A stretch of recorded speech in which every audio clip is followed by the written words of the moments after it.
Athas is a dying world. Its skies are cloudless and searing, its lands cracked and barren. Lush forests and oceans are spoken of only in myths, replaced by endless deserts, salt flats and broken mountains. Water is precious, metal is rarer still, and everywhere survival comes at a price. This is the world of Dark Sun, a setting shaped not by gods, but by greed. A place where tyrants rule as immortal sorcerer-kings, where magic has drained the life from the soil, and where even hope is a dangerous thing to hold. But within this desolation, rebellion stirs, and the future, however fragile, has not yet been sealed. Before the deserts, before the tyrants, Athas was a world of water. In the earliest time, the world lay beneath the rule of the Rulisti, an ancient race of halflings who mastered the secrets of life-shaping, a form of biological creation far beyond modern knowledge. Under a brilliant blue sun, they crafted coral citadels, organic ships and living tools. Their world was oceanic, their society advanced, and their touch was everywhere. But perfection could not last. A deadly plague called the Brown Tide began to spread, devouring life in the seas. To halt the disaster, the Rulisti harnessed the power of the Pristine Tower, reshaping the very sun. Its color shifted from blue to yellow, changing the balance of the world forever.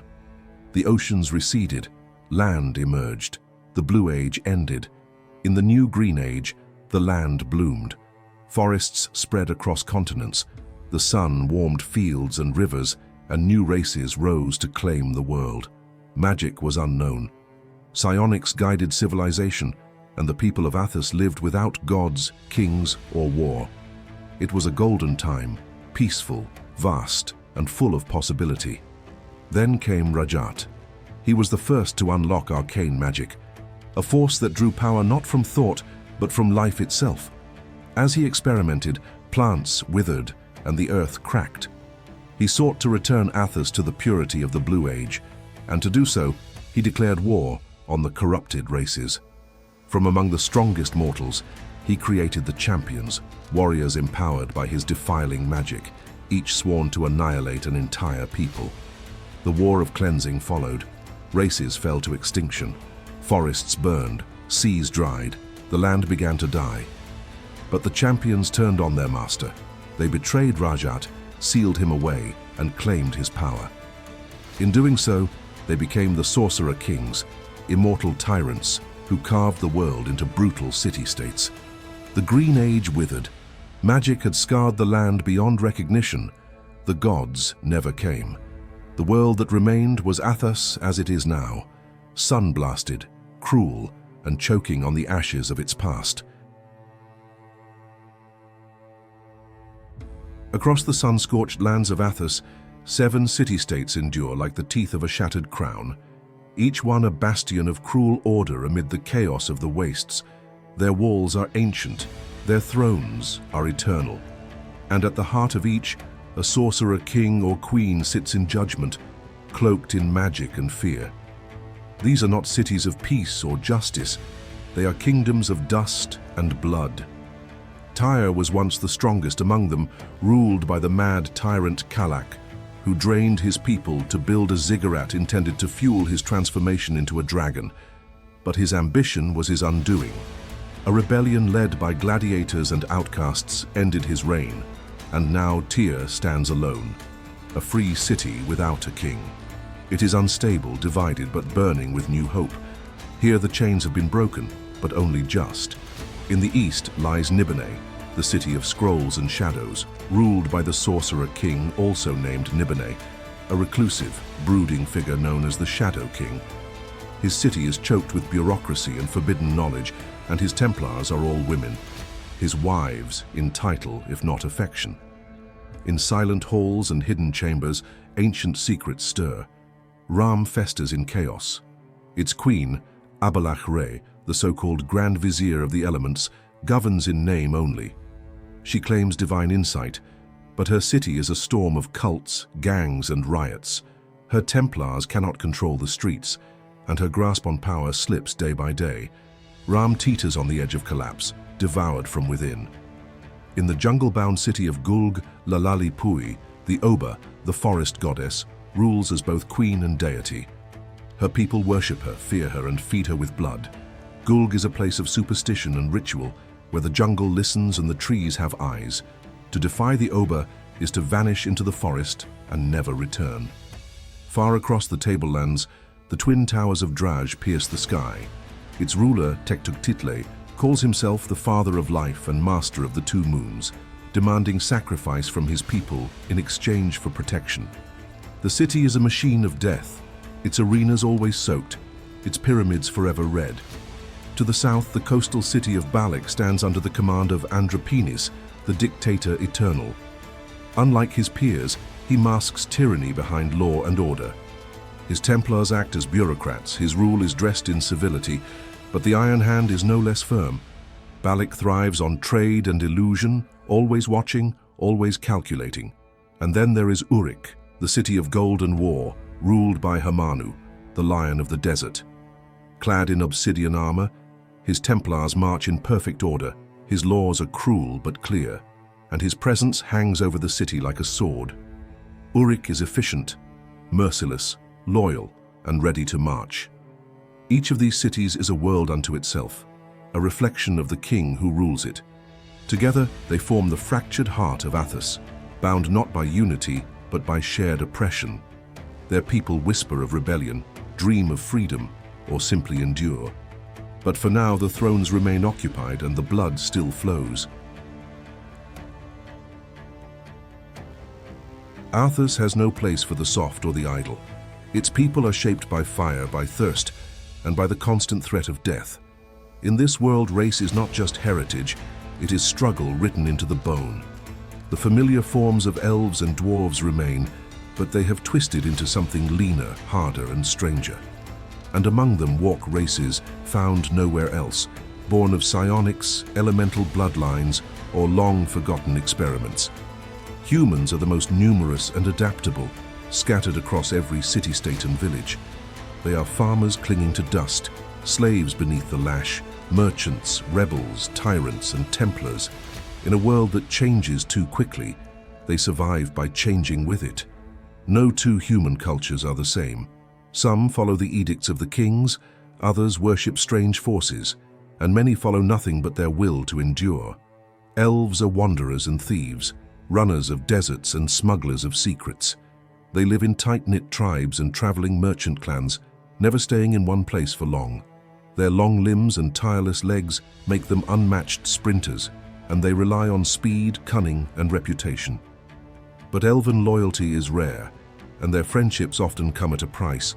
Dwarves are relentless, short, broad, and carved from stone in both body and will. They are defined by obsession, a singular focus that consumes them. Whether smithing, vengeance, or loyalty, once a dwarf sets their mind, nothing can shake it. Many live in city-state ghettos or deep in hidden enclaves, still mourning the ancient strongholds lost to the wastes. They are builders, brewers, bodyguards, and the grudges they bear never fade. Halflings are remnants of a forgotten age.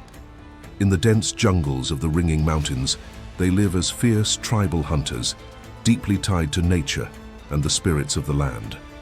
Outsiders view them as savage, even cannibalistic, but within their clans they are wise, spiritual, and deadly precise. Few halflings venture into the cities, but those who do are often met with fear. Mul are bred for war, half human, half dwarf, all endurance. Created through controlled breeding, they possess the strength of dwarves and the agility of humans, without the slow pace of either. Muls are prized as slaves, especially in the gladiator arenas, but many escape and become mercenaries or rebels, seeking a life of their own beyond blood and sand. Thri-kreen are insectoid hunters of the wastes, alien in thought and form. With chitinous hides, forearms, and compound eyes, they see the world through instincts and pack bonds. They do not sleep, and their speech is filled with clicks and pheromones. To some, they are monsters. To others, allies. But the thri-kreen judge others by action alone. And when they strike without mercy. Arakokra, bird-like beings from the high peaks, are rare and elusive. They once soared freely across Athas, but as the skies grew harsh and prey grew scarce, many retreated to mountaintop aeries. They are proud, swift, and wary of the world below. Genasi, born of elemental blood, carry within them the fury of the world itself. Fire Genasi blaze within a heat. Earth Genasi are stubborn and unyielding. Wind and water are rarer still. In a land where the elements are venerated, Genasi are often feared or revered, sometimes both. Elans, psionically constructed humans, are a quiet mystery. Created in secret by hidden forces, they appear normal, but within them lies a core of energy and mental strength that defies age and death. They are immortal in body, but not in spirit, and many wander Athas in search of purpose or redemption. This is the world's cast, not of heroes and villains, but survivors. Some seek to change Athas, others merely want to live one more day. But all are shaped by the same cruel sun, and no one escapes its heat for long. Power in Athas is enforced through fear, hierarchy, and blood. The sorcerer-kings do not rule alone.